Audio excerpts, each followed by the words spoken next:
about 35 deaths due to vaping this year. Vaping is an epidemic, and it has seized our generation. My name is Haley Coleman, and I'm currently a sophomore at Hockaday. Vaping had always seemed like a very distant issue to me. I never really knew anyone who vaped, and I honestly didn't think much of it. Then all of a sudden, in about 8th or 9th grade, I started knowing people who were vaping, selling jewels, getting caught on campuses, and it really surprised me. Because I had always thought that, these girls were smart people who knew what was good for them and what wasn't. So I asked them why they vaped, and most people said something along the lines of, well, it's not that bad for you, it's not like it's smoking, it's just water vapor, right? So I looked up negative effects of vaping, and what came up told me that I was crazy, that vaping was actually not that bad for you, it was just a safe alternative for smoking. Then I looked at the URLs. They were all vape shops telling me this. Does anyone know why a vape shop would deny the health risks associated with vaping? Yes? Yeah, exactly. No one wants to buy cancer sticks. We are constantly being bombarded with advertisements and false messages regarding vaping. So I'm here to set the record straight. So in this presentation, I will cover the negative effects of vaping, the components of an electronic cigarette, the targeted marketing of vapor products toward teens, and how your choice to vape affects others. So speaking of the negative effects of vaping, evidence shows that it can cause seizures, brain injury, and vomiting. It increases your risk of cancer. It increases your heart rate. It releases toxic metal nanoparticles that cause nasty mouth and lung sores. It interferes with the body's immune system, and the flavoring increases the chance of heart and lung problems, and it can be fatal. So, looking at all of these symptoms up on a board can seem very intangible. It's hard to really take this to heart. But it's important that we do. It's important that we realize that these symptoms have become real for over 1,500 Americans. It becomes a regular part of their life. And so it's important to recognize the severity of these consequences before you make a decision like choosing to vape.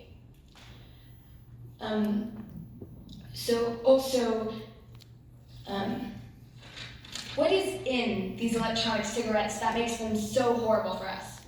Well, if you haven't already figured it out, it is not water vapor. In fact, most of the ingredients in an electronic cigarette have not been approved for human consumption by the FDA. And this includes toxic metals like lead and nickel that you are inhaling. Another common ingredient that you've seen in the news a lot is vitamin E oil. And this can be very misleading because when you think of vitamin E oil, you think it's a vitamin, it's good for you, you use it in lotions. But the problem isn't actually with vitamin E oil that we've been seeing. The problem is with the fact that it's an oil. When you put e-liquid, this oil, into a vapor product, it heats up and becomes an oil vapor. Then you inhale it, it cools down and becomes oil again in your lungs. So now you have a pair of lungs coated with oil. This can cause a lot of respiratory problems because your lungs aren't able to access the oxygen it needs to circulate through your body. This has already caused 34 victims, probably over 34 victims by now, to have respiratory problems. And this number might not seem like a lot, but let's compare it to smoking. It took smoking decades to start killing people. And with vaping, it's taken only a few short years. And that's a really scary trend that we need to recognize. Another common ingredient in e-liquid is nicotine. And there are a few problems with nicotine. For one, nicotine has been proven to have adverse effects on cognitive function and development in adolescence. It affects the parts of the brain associated with decision-making, logical thinking, aggression, emotion control, learning, attention control, and memory. So what do you think of when you think of nicotine? What's one thing that stands out? Addiction, yes. You think of you feeling like you need it to function. And that's the problem. It's not necessarily when you have it that it's a problem. It's a problem when you don't have it and you feel like you need it to go on day to day. So why create this unnecessary dependency on something when you don't have to? Another dangerous thing about using Juul or a vapor product as the vehicle of this nicotine is that it reaches peak serum nicotine concentration in 5 minutes. And that basically means that it can give you a whole lot of nicotine in a really small amount of time. So it doesn't take that long to get addicted to vaping. When you get addicted to vaping, also, you're signing up for the unknown. We have no idea what the long-term effects of vaping is. We have no idea what they could discover about vaping in 10 years, what diseases and illnesses it's linked to. So it's important to stop now or don't start before we realize that it is linked to all these diseases. So if we know all of this about vaping, then why are kids still vaping? It seems pretty obvious, you wouldn't sign yourself up for this. However, that's not the case. And most of the counselors who I talked to told me that it had to do with one of two things. One is peer pressure, and the other one is the targeted marketing of these products towards teens, us. So with peer pressure, everyone is under the impression that everyone around them is vaping and using vapor products. However, that's not true. Many studies show that most teens don't vape, most middle schoolers don't vape, most high school students don't vape, most kids don't vape. So when you choose to prioritize your health, you are not in minority. In fact, you are in the majority. The other thing that counselors told me was that it had to do with the targeted marketing of these vapor products towards us. This is from the Juul Vaporized campaign. Does anything stand out to you about this photo? Yes, it's very colorful. It catches your eye. Yeah, she looks healthy, fit, young. Anything else? They make her look cool. Yeah, she's cool. You want to be like her,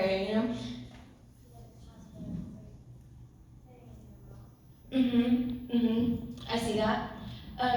So all of these marketing tactics are used to catch our eye. So it's important to recognize these tactics when you see them. Another thing is that this is being marketed not towards older generations that typically smoke, but towards us. So when you hear Juul and other electronic cigarette companies telling us that this was intended to stop smoking, their advertisements are telling a completely different story. And then the other thing about vaping is I often saw it compared to smoking in my research. So it's hard to compare anything to smoking. It kills more people per year than AIDS, car accidents, murders, suicides, drugs, and fire combined. So you can justify a lot of really horrible things by comparing it to smoking. So it's important first that we not use this tactic. And the other thing is that you can only quit smoking if you're smoking in the first place. And as I just discussed, we aren't the generation that smokes. However, we are the generation that vapes. And smoking started tapering off long before any electronic cigarette was introduced to the market. In fact, you're 4 times more likely to start smoking after you start vaping. So this isn't solving a problem, it's creating one. And it's important to recognize that when you see these marketing strategies. Why choose the greater of two bad things? Why choose when you don't have to? You don't have to vape, you don't have to smoke, you don't have to do any of this. However, if you do choose to vape, you are affecting not only your life, but the people around you too. Let's use an example. So this substance is called e-liquid. It's the liquid that they put into electronic cigarettes that becomes the vapor that you inhale. A teaspoon of this e-liquid is enough to kill a small child, and a tablespoon is enough to kill an adult. That bottle is 1 serving size, and it's about this big. Does anyone want to take a guess about how much liquid is in that bottle? 10 tablespoons? Any other guesses? 3? Sorry? It's about 1 tablespoon. That is enough to kill an adult. So imagine if your younger brother or sister climbed up onto the counter and thought this was apple juice and drank it. They wouldn't have been the first to die this way either. In 2011, before vaping had really skyrocketed in the US, thousands of children had already died this way. So when you bring this poison into your home, it becomes a risk to everyone in it. So it's important to take them into consideration when you start picking up these nasty habits. Another example of how your choice of vape affects others is the fact that secondhand vaping exists. So again, you are not only affecting just your life, you are affecting your parents, your teachers, your friends, your pets, their lives too. And in that way, we need to respect others in our choices.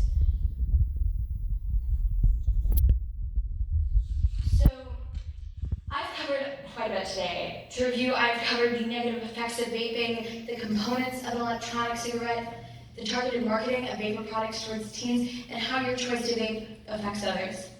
However, I do have a few takeaways. Remember that when you vape, you are signing up for the unknown. You have no idea what they could discover about vaping in the future. And you don't want to be signing yourself up for something that you don't know what you're signing yourself up for. And also know that whatever happens to you will end up affecting the people around you too. And that might not be through secondhand vaping or drinking e-liquid. For the 35 people who have died, the people who were sitting next to them at their deathbeds, or their friends, their family, the people that cared about them, it's unfair to them when you gamble with your life. You mean something to other people, and it's really important to understand that in the wake of this new epidemic. So at this time, if you have any questions, feel free to ask them. I've heard everything. There's no judgment here at all. Okay. Secondhand vaping, so that's when, this is a common expression used for smoking, secondhand smoking. That's when, because you are smoking the smoke that's in the air, the people around you are inhaling that smoke too. And so they start feeling the effects of smoking, even though they themselves are not smoking. Oh, I said smoking a lot. Good question. So an e-cigarette works by heating up an oil inside of the container. And so when you heat up that oil, it becomes a vapor. And that's the vapor that you inhale and starts coating your lungs. So is it the actual electronic cigarette technology, or is it the oil? So there's a lot that we don't know about vaping. We don't have that much information. So far, we've seen a lot of incidents with THC cartridges, which is marijuana and pot, whatever you call it. That's a lot of the incidents we've been seeing. That's where the oil comes in. However, we've seen also a lot of other cases of people coming into hospitals who don't vape THC, who are becoming sick. So there's still a lot of uncertainty that we don't know about vaping. So it's just really scary, and we need to recognize that uncertainty. So what about the flavor changes that goes into vaping? Does that cause anything, or I've heard some things about popcorn flavor or something like that, and maybe how some flavors are worse for you than others.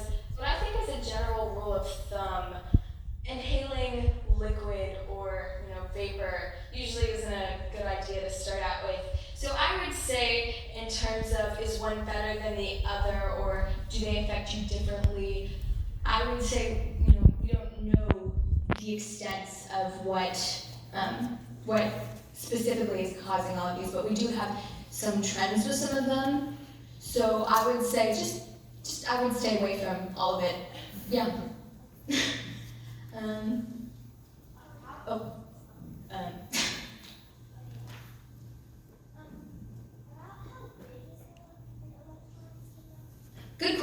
So a lot of, like a jewel is about like this big, but they can also come in different shapes and sizes and take the form of other things. Like on the news I've seen pens that are vape a lot. They're compared to USB drives a lot. They're also, I've seen backpacks with vapor products in it. It's scary. It's really hard to identify vapor products, which is one of the big problems in schools. That they can look like whatever. But I'd say the main thing that I think of when I think of a vape would be a jewel, which is about this size and kind of looks like a USB. You said that the oil candy that you're going to use. Why would you need that? Would it be to refill the cigarette? So depending on the different kinds of electronic cigarette you get, sometimes they're refillable, and I think sometimes they're not. But I think a lot of them are, so you need to put in the liquid to the cartridge to refill it. Yeah. Is it one jewel or one serving of it? That is equivalent to like a box of cigarettes. I've heard that. I've heard that before, and I've heard that referred to the amount of nicotine in it. Although I don't like using that example just because it's very vague, saying that it's equal to another. I don't understand what capacity they're referring to that to. If they're referring to nicotine, then that wouldn't make sense because the nicotine level in different jewels and cigarettes can vary. So I don't quite know what that's referring to. Although I would love if anyone knows what that's, heard that and knows specifically what it's referring to. Anyone?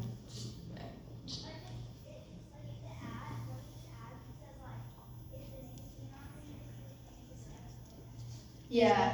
Yeah, that's always confused me. I'd really like to know. But, yeah. You said that one of those tiny bottles can fill a jewel, but then if they refill it and use the full bottle up, Oh, I see your question. I think it would be in one consumption. So like if you take it all at once, I think if you vaped through the whole bottle, I guess, in increments, then maybe it wouldn't have as an immediate of an effect, maybe because your body processes it. But that's a good question. Because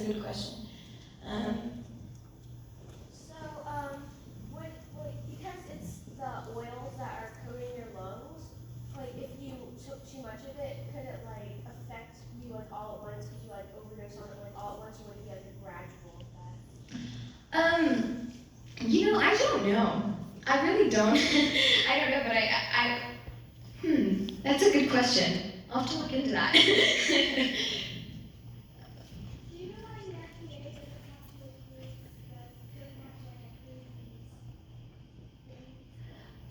approve So the FDA, it takes them about 5 to 10 years to fully research something. And we only have about 4 or 5 years of research. So they're just now coming out with some of the research that they would need to fully, ban these products. But I would think that it would be really hard to ban a product, especially like considering that smoking products are still on the market and they've been proven to have all sorts of adverse effects on our health. But I don't know a lot about how the FDA goes about doing their things. But is the e-oil used for anything else besides vaping? Yes, vitamin E oil is something that I've seen in lotions and in a lot of like cosmetic products. But so I think that's one of the reasons that it's so misleading is that we have this positive connotation associated with vitamin E oil, so it's hard to think of that substance as being harmful. Is it possible to buy a vape under the age of 18? It is illegal, but people are getting it through older siblings and online and other ways, to get it too. One of the biggest problems I feel like is that if you try and buy it online, all I've seen is a little checkbox that you have to click that is, I am over 21, and then you can buy it. But there are ways to get it, but they're definitely not legal ways.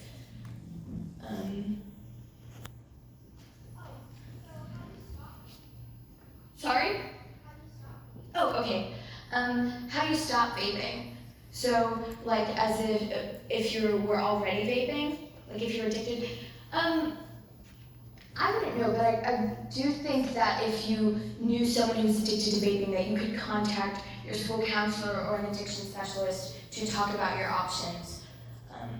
But yes, I feel like I've been neglecting this side of the stage, so I'll go over here and take some.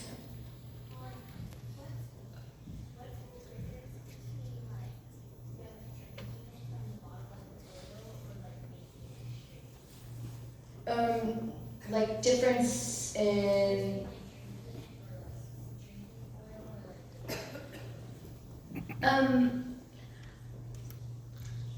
do you mean like how you're like is it?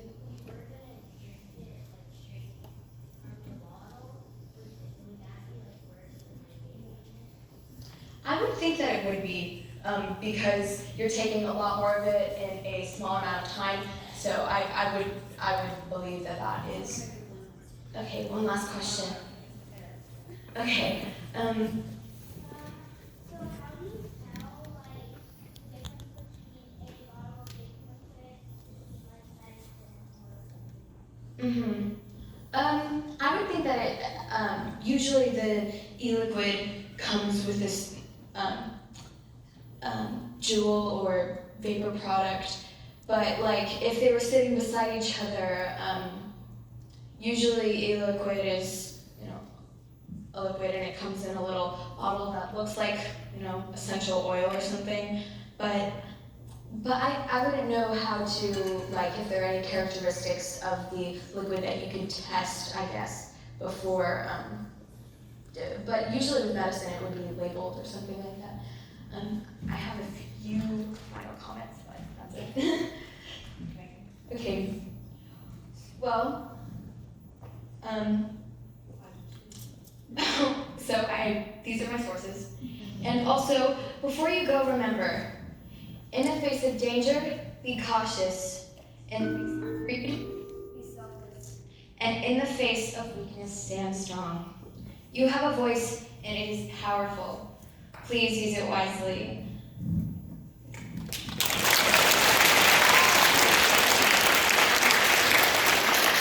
So I want to thank Haley for doing this for us.